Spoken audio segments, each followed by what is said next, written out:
Quand on court après l'ombre de la richesse, on oublie que le soleil brûle aussi. À 29 ans, il quitte son village de l'Ouest pour rejoindre la capitale. Il vient d'une famille modeste, sans vraie stabilité, mais avec un désir brûlant. Vivre grand, dépenser sans compter, être admiré. Très vite, il comprend que le travail honnête ne lui offrira pas ce rythme de vie. Alors, il choisit un autre chemin. Il décide de viser des femmes aisées. Dans les restaurants chics et les lounges du Sud, il affine son jeu. Il sait parler, écouter, séduire. La première femme a plus de 40 ans, veuve, seule. Elle s'attache. En quelques semaines, l'argent commence à tomber. Grosses sommes, cadeaux, attention constante. Puis une seconde arrive, tout aussi généreuse.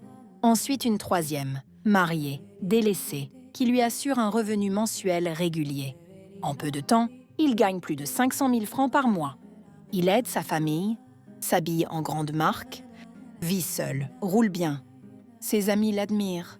Personne ne sait que, derrière cette ascension, il s'appuie sur un marabout. Ce soutien caché, dit-il, l'aide à garder l'emprise. À chaque versement, le marabout prend sa part, lui pense tout contrôler. Les femmes deviennent dépendantes de sa présence, de son attention, du mougou qu'il leur donne. Chacune croit être unique. Il jongle avec les mensonges, change les noms dans son téléphone, organise ses rendez-vous. Jusqu'au jour où il décide de célébrer son anniversaire en grand. Il loue une grande salle, invite amis et proches. Il place les femmes à des tables différentes. La première arrive avec une montre hors de prix. La seconde offre un téléphone dernier cri et de l'argent. La troisième, arrivée plus tard, fait sensation. Une voiture remise devant tout le monde. Les regards changent.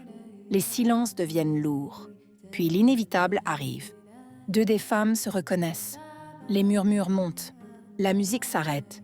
Les accusations éclatent devant tout le monde. Famille, amis, connaissances assistant à la scène. L'humiliation est totale. Après cette nuit, tout bascule. Les menaces commencent. Les nuits deviennent des cauchemars. Il se voit poursuivi, attaqué, incapable de fuir. Il retourne voir le marabout, mais la réponse est sèche.